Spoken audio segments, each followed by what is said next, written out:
দাদা, ও দাদা, তুমি জানো না কার ভুল? আমাদেরই রাগ হচ্ছে। আমরা সেটাই তো, কার ভুল? তুমি এত টাকা তুমি নিজে বলো, তোমরা নিজের কাজ করছো ঠিক আছে, কিন্তু ব্যাপার হচ্ছে নেতা মন্ত্রীগুলো লড়িয়ে দিয়েছে, একটা রাউন্ড মারিয়ে হয়ে যেত। কি অবস্থা একবার ভাবুন। আমি কাল থেকে ভাবছি যে এটা কি ঘটলো আমাদের রাজ্যে, যেখানে এই ভিডিওতে আপনারা পরিষ্কার শুনতে পেলেন যে পুলিশ বলছে আমাদেরই রাগ উঠছে, আর আমরা বাঙালিরা এত সহিষ্ণু আর এত ধৈর্যশীল না হলেই সরকারকে সহ্য করা সম্ভব নয়।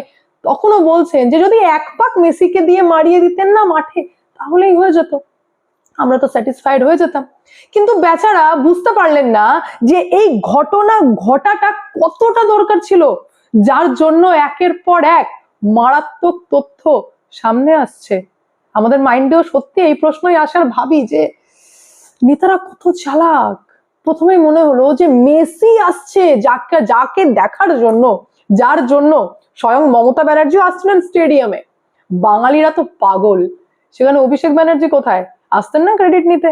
ডায়মন্ড হারবারে ফুটবলের ক্লাব তৈরি, মাথা গজিয়ে উঠেছে বিভিন্ন বড় বড়। আপনি কোথায়? আপনি বিদেশে কেন? সমস্ত খবরের ডিটেলসে যাবার আগে নমস্কার, আমি অদ্বিতীয় রয়। আজকে আবার চলে এসেছি আমার ছোট্ট ইউটিউব চ্যানেল সঙ্গে অদ্বিতীয়ায়। আপনাদের সকলকে প্রণাম ও ভালোবাসা জানিয়ে আজকের লাইভ আমি এখান থেকে শুরু করি। বলে না যে টিএমসি কে নিয়ে ডুববে, স্টার্টিংটা আমি আসল ঘটনা থেকে করি। খুব সুন্দর করে এই ইভেন্টের পেছনের প্ল্যানিং তো সামনে এসেছেই, কিন্তু সমস্ত কিছু লন্ডভন্ড করে দিয়েছেন তৃণমূল কংগ্রেসের দুই নেতার কম্পিটিশন। এক হচ্ছে এই সুজিত বসু, আর দুই হচ্ছেন অরূপ বিশ্বাস। কে বাঙালির সামনে দেখাতে পারবে যে আমার মেসির সাথে অত্যন্ত ঘনিষ্ঠ সম্পর্ক, এইটা দেখাতে গিয়ে ফাঁসিয়ে দিলেন অভিষেক ব্যানার্জিকে। ভাবতে পারছেন আমি অভিষেক ব্যানার্জির নাম কেন করছি, সেটা একের পর এক আমি সামনে আনবো, কিন্তু তার আগে বলি মেসিও ভাববেন যে আমি ভাই কোন রাজ্যে গিয়ে ফেসে গেছিলাম। হায়দ্রাবাদ অ্যাটেন্ড করেছি, মহারাষ্ট্র অ্যাটেন্ড করেছি, কিন্তু এরকম বিশৃঙ্খলা আর এই ব্যবহার আমি কোনোদিন দেখিনি। ইনফ্যাক্ট কেন মেসি রেগে চলে গেল? শুধু বোতল ছোড়া বা মানুষের ক্যাভাসের জন্য না, তাকে তো ডায়মন্ড হারবারের জার্সি পরার জন্য পর্যন্ত বাধ্য করা হয়েছিল। অর্থাৎ পুরো ইলেকশন ক্যাম্পেইনটাই মেসির মাধ্যমে চালিয়ে দেওয়ার একটা বাম্পার প্ল্যানিং তৃণমূল কংগ্রেস করেছিল। এক তীর সে দো নিশান। এক হচ্ছে ইলেকশনের ক্যাম্পেইনও হবে, ব্ল্যাক টাকা হোয়াইটও হবে। প্রথমে জানাই, যখন শুক্রবার দিন গভীর রাতে কলকাতার বিমানবন্দরে নামলেন মেসি, প্রথমেই সুজিত বসু, যিনি স্পোর্টস মাইন্ডেড, উনি মেসিকে হাইজ্যাক করে নিলেন, হাইজ্যাক করে হায়াতে নিয়ে গেলেন, যেখানে তিনি উপস্থিত তো ছিলেনই, সুজিত বসু ছিলেন। বড় বড় পোস্টারও আপনারা ইতিমধ্যে কলকাতায় দেখেছেন সুজিত বসুকে নিয়ে, মানে একদম সেই মারাত্মক একটা ব্যাপার। আমি সমস্ত কিছু, মেসির কত ক্লোজ, ছোট করে ইন্টারভিউ নিয়েছেন সেই হায়াতে, যেখানে সুজিত বসুর ফ্যামিলি মেম্বার উপস্থিত ছিলেন। এবং বুঝতেই পারছেন যে পার্টি করেন, তো পার্টির বেশ কিছু যারা সুজিত বোসের ঘনিষ্ঠ তারা উপস্থিত ছিলেন সেই হোটেলে। এদিকে অরূপ বিশ্বাস মনে মনে ছক কষছেন যে হোটেলে তুমি আর কি মেসির ক্লোজ দেখাবে, সেই ঘটনা তো আর বাইরের মানুষ দেখতে পাবে না, আমি তো স্টেডিয়াম কাঁপাবো, স্টেডিয়ামের লোক দেখবে যে আমি ঠিক কতটা মেসিকে নিয়ে কাঁপাতে পারি। এবং সেটা দেখাতে গিয়ে যখন সকাল 11:25 পর্যন্ত, মানে 11টার দিকে যখন মেসি যুব ভারতী স্টেডিয়ামে পৌঁছন, তখন হঠাৎ করে অরূপ বিশ্বাস এবং ওনার দলবল প্রায় 100 জনের কাছাকাছি লোক, যেখানে অভিষেক ব্যানার্জি টিমের লোকজনকে দেখা গেছে, ইনফ্যাক্ট ভাইপোকে পর্যন্ত দেখা গেছে, যারা একদম মেসিকে ঘিরে মনে হচ্ছিল একদম মানে আমরাই সব। এবং 100 জনের কাছাকাছি বা তার বেশি লোক মেসিকে ঘিরে ফেলেছিলেন। এদিকে টিকিট বিক্রি হয়েছে, নর্মাল টাকা তো ছেড়ে দিন, টিকিট 12,000 থেকে 16,000 টাকা দিয়ে পর্যন্ত বিক্রি করে মানুষকে আনা হয়েছিল। আর সেই সমস্ত মানুষ উপস্থিত হয়েছিলেন মেসির এক ঝলক দেখতে, তৃণমূল কংগ্রেসের নেতার আওয়ারাগিরি দেখতে নয়, অসভ্যতম দেখতে নয়, বা মেসিকে নিয়ে টানাটানি করা দেখতে নয়। তারা বসে রয়েছে 20 মিনিট ধরে ধৈর্যের সাথে তৃণমূল কংগ্রেস এবং তার টিমের, আমি একটা কথাই বলতে পারি একটা ওয়ার্ডে, সেটা হচ্ছে বাঁদরামি, দেখছিলেন মন দিয়ে যে তারা কি করছে মেসিকে নিয়ে। যেখানে তারা না সুজিত বসুকে দেখতে এসেছে, না অরূপ বিশ্বাসকে, না শুভশ্রীকে দেখতে এসেছিলেন মেসিকে। ফ্যান আছে ভাই, বুঝতে হবে। তো সেখানে 20 মিনিট তাদের নাটক দেখার পর বাকি 63 মিনিট মানুষ বুঝিয়ে দিলেন যে তাণ্ডব করা কাকে বলে। এবং যেভাবে স্টেডিয়াম মানুষ দখল করেছিল তা মমতা ব্যানার্জিকেও ভাবতে বাধ্য করেছে যে কখন বড় বড় বিল্ডিং এই যন্ত্রণায় দখল হয়ে যাবে আমি বুঝতেই পারবো না। কারণ মানুষ এত রেগে গেছে আর এনাদের বাঁদরামির জন্য যে শেষ পর্যন্ত তাণ্ডব করেছেন 63 মিনিট ধরে। বেশ কিছু মানুষজন ফার্স্ট্রেটেড হয়ে বলছেন শুভশ্রীকে দেখতে এসেছিলাম ভাই, এর জন্য টাকা দিয়েছি আমি। মানে ফার্স্ট্রেশন লেভেলটা একবার ভাবুন কোথায় গিয়ে দাঁড়িয়েছে। দুজনের গন্ডগোল তো আপনারা জানতে পারলেন। এবার আমি আপনাকে বলবো যে কিভাবে ব্ল্যাক মানি হোয়াইট করা হয়েছে। আমরা বিভিন্ন লোককে আনা দেখি, বিভিন্ন রকম ইভেন্ট দেখে থাকি যার অর্গানাইজারের সঙ্গে দেখা হয়। ইতিমধ্যে নাকি রাজীব কুমার জানিয়ে দিয়েছেন যে আমরা কিন্তু অলরেডি শতদ্রু দত্ত যিনি ইভেন্টটাকে মানে উদ্যোক্তা, যিনি মেন অর্গানাইজার, ওনাকে আমরা অলরেডি অ্যারেস্ট করে নিয়েছি। ইতিমধ্যে মমতা ব্যানার্জি ক্ষমাও চেয়ে নিয়েছেন, বলছেন আমি ইমিডিয়েটলি তদন্ত কমিটি গঠন করেছি যার নেতৃত্ব দেবেন অবসর প্রাপ্ত বিচারপতি অসীম কুমার রায়। তদন্ত হবে, ইনভেস্টিগেশন হোক। দিদি কিন্তু দেরি করেননি, উনি কমিটি আগে গঠন করে দিয়েছেন ইনভেস্টিগেশন স্টার্ট করার জন্য। কিন্তু বাঙালি মানুষও অতিরিক্ত চালাক, বাঙালি মানুষও বুঝে গেছেন যে ভাই আগে দেখি তো গোড়ার ঠিক কোন জায়গায় গন্ডগোল আছে। আর টিএমসির নাম যেখানে জড়িয়েছে, টিএমসি মানে ইকুয়াল টু করাপশন, এখানে আবার করাপশনের কিছু গল্প নেই তো। আর এটি ইনভেস্টিগেশন করতে গিয়েই হঠাৎ করে একটি সংস্থার নাম আসে, সেটা হচ্ছে সনকা। দেখুন, সন্দেহ হবার এখানে জায়গা ছিল না, কিন্তু হচ্ছে কারণ মেসিকে আনতে একটি সংস্থার বিভিন্ন ব্রাঞ্চ যেভাবে টাকা দিয়েছে, অর্থাৎ স্পন্সর্ড বাই কে, তো Sonka hospital, Sonka lithium, Sonka aviation, Sonka educational trust. ভাই সনকাই কেন? এই একটাই সংস্থাকে ইনভেস্ট করতে হবে, এই একটাই সংস্থাকে স্পন্সর করতে হবে যে মেসিকে আনার জন্য। এখানে গল্প কি? আর এই সনকাটা কি জিনিস, এটাই মানুষ খুঁজতে শুরু করে এবং খুঁজতে খুঁজতে খুঁজতে খুঁজতে নাম চলে আসে বিনয় মিশ্র, যিনি ভারত ছেড়ে ভানুয়াটুতে পড়ে রয়েছেন কয়লা কাণ্ডে এবং গরু পাচার কাণ্ডে। স্পেশালি কয়লা কাণ্ডে এনার অত্যন্ত ভাবে নাম জড়িয়েছিল, যে কারণে দেশ ছেড়ে তিনি পালিয়ে গিয়ে ভানুয়াটুতে আছেন। আর এই বিনয় মিশ্র আর কেউ নয়, অভিষেক ব্যানার্জির অত্যন্ত ঘনিষ্ঠ একজন ব্যক্তি, যিনি টানা 8 বছর ধরে এই সনকার ডিরেক্টর ছিলেন। অর্থাৎ এই যে বড় একটা এম্পায়ার যাকে বলা হয়, এটা তৈরি করার পেছনে ছিলেন এই বিনয় মিশ্র, যিনি 28 এপ্রিল 2011 থেকে 20 জানুয়ারি 2020 পর্যন্ত এখানকার ডিরেক্টর ছিলেন, অর্থাৎ সনকার ডিরেক্টর ছিলেন, সনকা হসপিটালের ডিরেক্টর ছিলেন। তারপরেই কিন্তু কয়লা ইনভেস্টিগেশন স্টার্ট হয় 2020 পর থেকে। কিন্তু তার আগে তিনি তৃণমূল কংগ্রেসের ইউথ উইং এর জেনারেল সেক্রেটারি ছিলেন, অর্থাৎ জিএস ছিলেন। একবার ভাবুন কত বড় পদ দিয়ে অভিষেক ব্যানার্জি ওনাকে রেখেছিলেন, এবং অত্যন্ত ঘনিষ্ঠ অভিষেক ব্যানার্জির, এক কথায় বলতে গেলে। এইবার আপনারা বুঝতে পারবেন একের পর এক তার কিভাবে মিলে যাবে। এবার তো এতক্ষণ আপনারা এটা বুঝে গেছেন যে সনকা স্পন্সর করেছে মেসিকে আনতে, মেসি এসেছেন, ক্যাওয়াস তৈরি হয়েছে, যার মাধ্যমে আমরা বুঝতে পারলাম যে এখানে কি ব্ল্যাক মানিকে হোয়াইট করার চেষ্টা করা হয়েছে। একদম অ্যান্সার হচ্ছে একদমই তাই।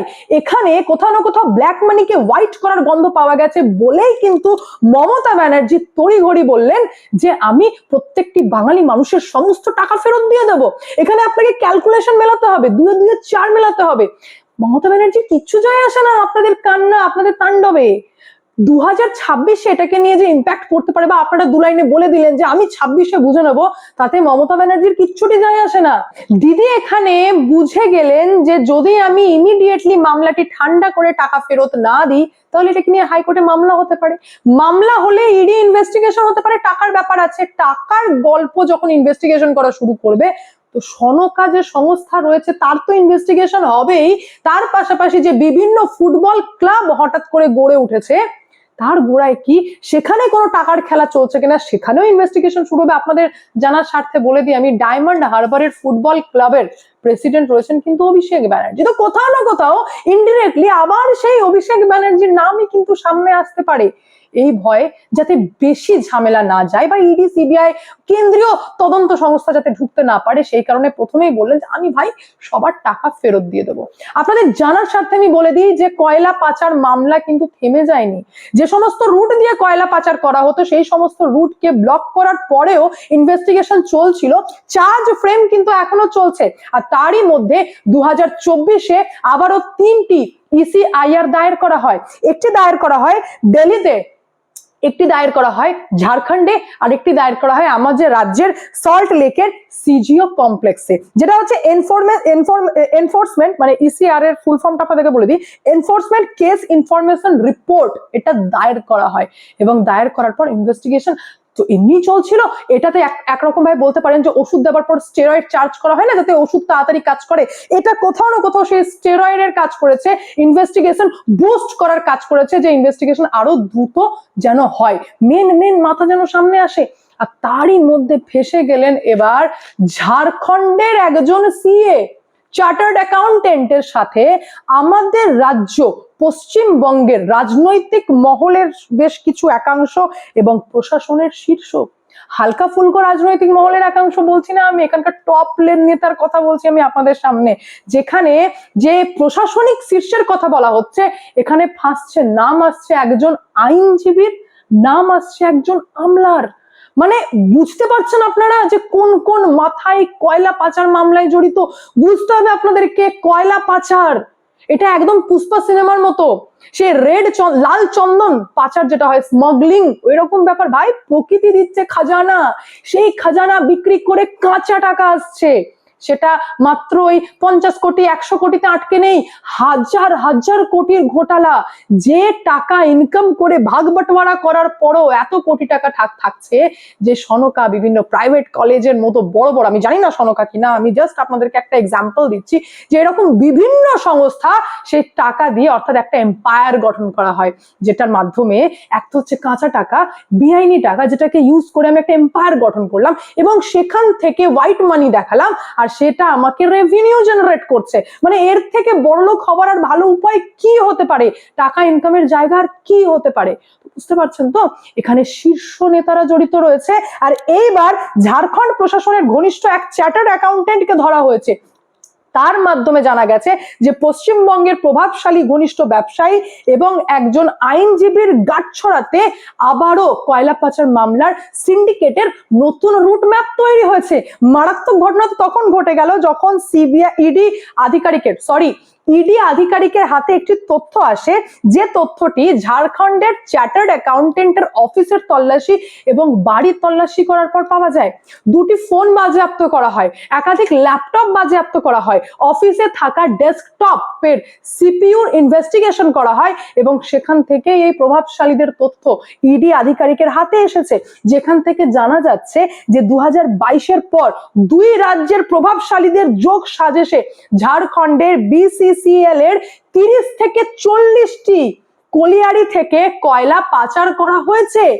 এবং মানে এটা কতটা মারাত্মক তথ্য একবার ভাবুন, যেটা 2022-এর নভেম্বরের পর থেকে এ রাজ্যে অর্থাৎ পশ্চিমবঙ্গে 200 থেকে 250টা কয়লা বোঝাই লরি বেআইনি ভাবে ঢুকছিল, সেটা 2024-এ হঠাৎ করে বেড়ে যায়। ভেবে দেখুন, 2024-এ লোকসভা হয়েছিল যেখানে তৃণমূল কংগ্রেস মারাত্মক রেজাল্ট করেছিল, মানে মারাত্মক মানে তারা আপা হারিয়ে ফেলেছিল, এবং সেই 2024-এর পরে হঠাৎ করে এই বেআইনি লরি যেটা 200-250টা আসতো, সেটার সংখ্যা 1000 বেড়ে যায়। বেআইনি লরি আমাদের রাজ্যে ঢুকতে থাকে, এমনই তথ্য ইডি আধিকারিকের হাতে এসেছে। এবং আমি আপনাদেরকে যেমনটা বললাম যে ইনভেস্টিগেশন চলছে, এবং এই ইনভেস্টিগেশন যে 2026-এর আগে তৃণমূল কংগ্রেসকে যে কত বড় ঝটকা দিতে চলেছে তা মোটামুটি আপনারা ট্রেলার অলরেডি দেখে নিয়েছেন। আর এই মেসি, ক্যাভাস আর সনকা যেভাবে অতপ্রতভাবে জড়িত এবং তার সঙ্গে যেভাবে অভিষেক ব্যানার্জি কোথাও নেই, উনি কিন্তু বিদেশে রয়েছেন, ওনার কিন্তু কোনো লিঙ্কই নেই, মানে উনি কিছু জানেনই না, কিন্তু কোথাও না কোথাও সনকার মাধ্যমে বিনয় মিশ্র এবং যিনি অভিষেক ব্যানার্জির ঘনিষ্ঠ, এই সমস্ত ক্যালকুলেশন সামনে আসছে। তার মানে 2026-এ যে কত বড় ঝটকা আসতে চলেছে তা আমরা মোটামুটি আজ কিন্তু করতে পারছি। বাকি অতি অবশ্যই এটা ডিপেন্ড করছে কেন্দ্র সরকারকে এই বিষয় যদি না দেখে বা ইনভলভ। দেখুন, এমনিতে কয়লার ক্ষেত্রে আমরা জানতে পারি যে কয়লা নাকি দিনের পর দিন ঘাটাতে চলছে, তো কেন্দ্র সরকারের আরো বেশি তৎপরতা এবং ইডি ইনভেস্টিগেশন যেটা কয়লা দুর্নীতি নিয়ে চলছে, সেটা যদি সঠিকভাবে চলে তাহলে আমরা দেখতে পারবো যে মেন শীর্ষ যে মেন লোক জড়িত সে কে যদি আমি জানিয়ে দিই, রাজ্যের অফিসিয়ালসরা যদিও কম্প্রোমাইজ হয়ে যাওয়ার টেনশন আপনারা অনেকেই ভেবে থাকেন যে কম্প্রোমাইজ হয়ে যাচ্ছে, ইনভেস্টিগেশন কিন্তু ঝাড়খণ্ডের দিক থেকেও চলছে। আশা করছি আমরা খুব তাড়াতাড়ি ইনভেস্টিগেশনের রেজাল্ট দেখতে পারবো, কারণ কয়লা দুর্নীতি মামলার ইনভেস্টিগেশন স্টার্টই হয়েছে 2020 পর থেকে। বাকি এই পুরো বিষয় নিয়ে আপনাদের কি মন্তব্য অতি অবশ্যই কমেন্টের মাধ্যমে জানাবেন। আমি এখানে এন্ড করব, দেখা হচ্ছে নেক্সট ভিডিওতে। ভালো থাকবেন, সুস্থ থাকবেন, সঙ্গে অদ্বিতীয় চ্যানেলকে অতি অবশ্যই সাবস্ক্রাইব করবেন, কারণ একটাই, যা হবে স্পষ্ট হবে।